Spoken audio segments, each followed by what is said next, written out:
Question: is this a pandemic or a magic show? Yes, you heard it right, and no, I'm not crazy. Hear me out. This is the world's biggest health crisis in 100 years, but China is busy usurping disputed territory. Why a magic show? Because isn't that what magic shows are about?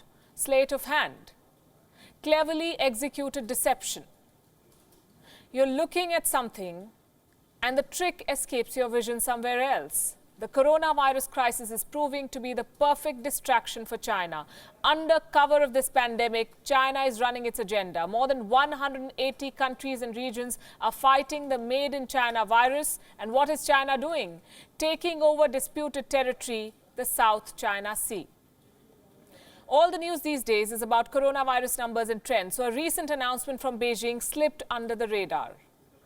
It came from the State Council, China's chief administrative authority. And this is what it said. The Chinese leadership has established 2 new administrative districts in South China Sea. They're called Shisha and Nansha. Why is this move so controversial? Because these are Chinese names for the Paracel and Spratly Islands, both of them disputed. 5 countries besides China stake claims on them: the Philippines, Vietnam, Brunei, Malaysia and Taiwan. China's aggressive expansionism does not end there.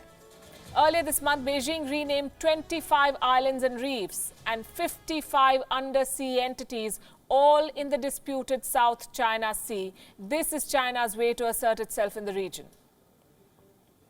Beijing is flexing its military muscle on the high seas. Earlier this week, even Japan reported Chinese intrusions. Chinese ships were spotted near the Senkaku Islands in East China Sea.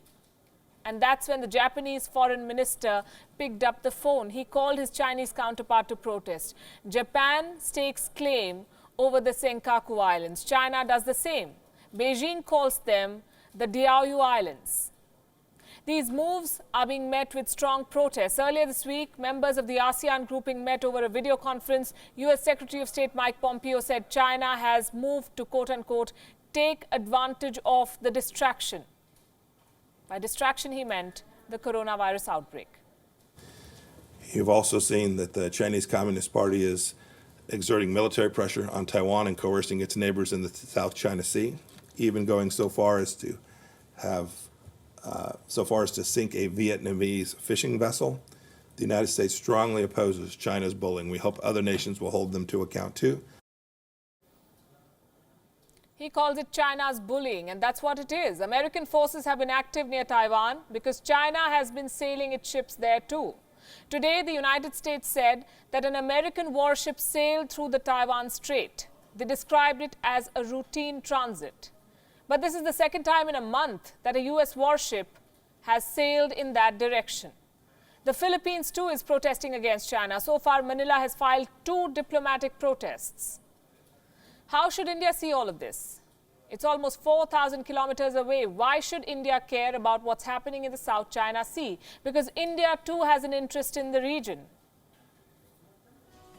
This is the Strait of Malacca in the South China Sea.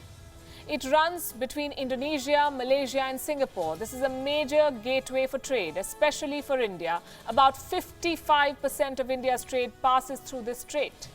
So any flare-up in this region will directly impact India's trade and connectivity with the world. This is a critical time. The world cannot afford to ignore China's expansionist agenda. Key shipping lanes must be protected because the revival of the world economy will depend on it.